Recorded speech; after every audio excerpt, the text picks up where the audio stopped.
Estamos tratando de ver qué hay detrás del virus, porque todo el mundo se dedica a contar muertos en un ejercicio macabro terrible, o se dedica a ver proyecciones.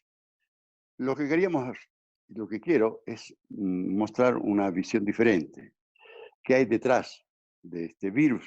Y entonces, por ejemplo, hay una cosa que ha puesto The Economist en su edición extraordinaria de esta semana referida a este tema, y se pregunta a The Economist una cosa que nos tiene que preocupar, a los bolivianos sobre todo. Dice, es muy lento el crecimiento del contagio en los países pobres del mundo, pero eso no nos tendría que alegrar, dice The Economist. No nos tendría que alegrar. ¿Por qué? Porque cuando llegue a esos países, ¿no? Va a descubrir que están terroríficamente desprotegidos esos países. Es decir, Bolivia. Eso es lo que dice The Economist. Lamentablemente, eso es cierto. ¿Qué pasaría si llegara esta pandemia con toda su fuerza, como está ahorita en Nueva York y todo eso? ¿Qué pasaría? Se comprobaría, voy a repetir lo que dice The Economist, que estamos terroríficamente desprotegidos. Ese es un dato preocupante. Bueno, pero he propuesto hablar de lo que está detrás de este virus, porque si no nos vamos a eternizar hablando de cifras, de contagiados y todo eso, ¿no? Eh, hay un médico, un médico argentino que hace una pregunta preocupante y dice, en realidad los tests que se están usando ahora, ¿no? Esos tests para comprobar si hay o no hay contagio, solo pueden probar si alguien tiene o no tiene un virus. No tiene el apellido del virus. Y que para poder identificar al virus se necesitarían equipos diferentes, equipos con los cuales no se cuenta en este momento. Y aparte del detalle ese de la estafa de esa empresa china que mandó unos tests a España y se comprobó que estaban fallados. O sea, esto se está prestando a todo. Pero insisto, quiero hablar detrás del virus, y hay un tema que me interesó muchísimo, el tema que lo plantea Foreign Affairs y que dice lo siguiente: ¿no será que en este momento, porque a veces dice, los imperios se acaban, se terminan, y le pasó al imperio romano, al imperio soviético, y no será que ahora ha llegado el momento del fin del imperio norteamericano? Porque así como en el 56 el imperio británico se acabó a raíz de la crisis de Suez, dice, en este momento el imperio norteamericano está mostrando demasiados traspiés, demasiados errores. Y el principal error, dice este análisis de Foreign Affairs, Estados Unidos está demostrando que es incapaz de coordinar soluciones internacionales o mundiales para problemas internacionales o mundiales. Incapaz. ¿Eso qué quiere decir? Dice este análisis. Quiere decir que no tiene capacidad de seguir siendo un imperio, un país líder. Eso plantea una publicación que se origina en Estados Unidos, que se llama Foreign Affairs. Es muy interesante también esta publicación. Tiene un artículo referido a el cambio en la globalización. Estamos entrando a un cambio en la globalización. Esto va a cambiar muchas cosas.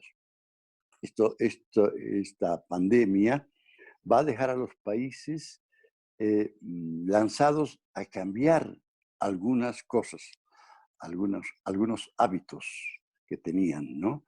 Y la globalización está afectada, ¿por qué? Dice esta revista. Porque ocurre que esta pandemia está provocando el fortalecimiento de los estados como institución política. Estos estados estaban amenazados, dice, porque la globalización se proponía borrar las fronteras, acabar con las fronteras. Ya y eso está hablando de las transnacionales legales. Las ilegales ya lo habían hecho, ¿ah? Ya habían borrado las fronteras, pero las legales también se proponían borrar las fronteras. Y un amigo mío, que se llama Regis Debré, un francés famoso porque estuvo aquí en Bolivia con la guerrilla de Che Guevara y todo eso, escribió hace unos 10 años un libro que se llama En defensa de las fronteras, porque él veía que se estaba acercando el momento en el cual la globalización iba a acabar con las fronteras, a borrar las fronteras. Pero ocurre que esta pandemia viene y fortalece a los estados. Los estados marcan cada vez con más fuerza sus fronteras, las cierran. Creo que el último cierre ha sido de parte de Rusia, de la China también. Es decir, ahora las fronteras tienen total vigencia, dice este análisis de Foreign Affairs. Y eso fortalece a los estados que toman fuerza, que deciden controlarlo todo. Por ejemplo, el presidente de Estados Unidos, Donald Trump, ha dicho ayer que invoca poderes de situación de guerra para poder aplicar medidas extraordinarias en Estados Unidos. Es decir, como si estuvieran en guerra, quiere que nadie lo moleste, que no haya fiscalización del Parlamento y todo eso para poder seguir adelante. Ese es una de las consecuencias del fortalecimiento de los estados. Pero en este caso hay voces diferentes. Hay voces de gente que dice, el mismo Trump dijo el otro día, la parálisis económica podría matar más gente que el coronavirus. Eso lo dijo Donald Trump. Y ahora parece que debe estar pensándolo dos veces. ¿Por qué? Porque el tal virus está con más impulso todavía, ha convertido a Estados Unidos en el país con mayor cantidad de contagiados del planeta. Entonces, esta es una guerra entre una concepción económica, la de Donald Trump, y el virus este que al final no se sabe dónde nació, porque los norteamericanos dicen que nació en la China, los chinos dicen que fue plantado por una delegación deportista que llegó a la China en octubre pasado. En fin, lo cierto es que este es un debate internacional. ¿Qué hacer? Acá en Bolivia, este debate lo mostró el caso de un duraznero tarijeño que llegó a Tarija al mercado campesino, 4 de la mañana, entregó sus duraznos, entregó las cajas, se estaba llevando todas las cajas vacías ya, eran 7, 8 de la mañana, y tac, lo agarra la policía y dice, usted ha roto la cuarentena, va preso, tiene que pagar una multa de 500 bolivianos, ahora creo que la han subido a 1000. O sea, ¿es eso correcto? La gente en Tarija no tiene fruta para comer. Y hay un campesino que ha visto que sus duraznitos ya estaban totalmente maduros en los árboles, los ha cosechado y los ha traído a las 4 de la madrugada con su mujercita a él, y resulta que lo toman preso. Entonces, de parte de la economía se está haciendo algo. En Tarija ha surgido una iniciativa muy interesante de los privados, porque gobernación, alcaldía, cero. Están organizando un sistema por el cual uno llama por teléfono y te traen una canasta de alimentos que cuesta o 50 o 75 bolivianos. Tienes que entregar el dinero exacto sin tocar al que lo recibe, ¿no? Pero estas iniciativas están surgiendo de manera espontánea. ¿De parte de quién? De parte del mercado, de los productores. El gobierno se está especializando en cerrar las fronteras, en cerrar las puertas de los hogares para que nadie pueda salir.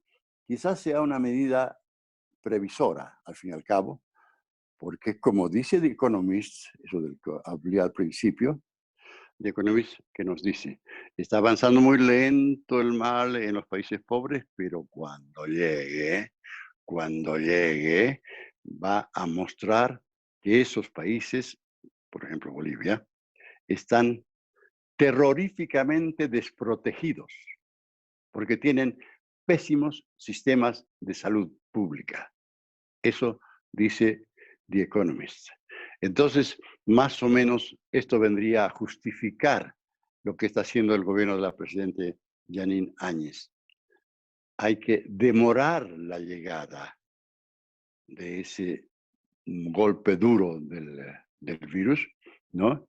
Hay que demorarlo todo lo que se pueda, hay que demorarlo, hay que entretenerlo, hay que pegarle largas, como dicen los que juegan al frontón o a la cancha, ¿no? Hay que darle largas. Eso estaría recomendando. Ahora, cuando llegue, esperemos que no llegue, y si llega ya haya la vacuna, ¿no? Pero cuando llegue va a demostrar que de veras lo que hizo el gobierno del cocalero Morales fue un crimen. No destinó a la salud pública los recursos, los ingentes recursos con que contó. Compró un avión de 38 millones de dólares con el que se podían haber comprado 3.800 respiradores para Bolivia. Mandó construir un museo para conmemorar el lugar donde él nació y que costó 7 millones de dólares. Podían haber comprado 700 respiradores para los hospitales de Bolivia, pero no lo hizo. Entonces, parece que el gobierno de la presidenta Áñez no está queriendo hablar de eso francamente, porque eso sería un motivo más de pánico, ¿no? Pero está haciendo todo lo posible por demorar, por ponerle diques, por frenar al virus para que no llegue el momento en el cual, como dice esta revista famosa, ¿no? Se compruebe, quede en evidencia que los bolivianos estamos terroríficamente desprotegidos en la salud.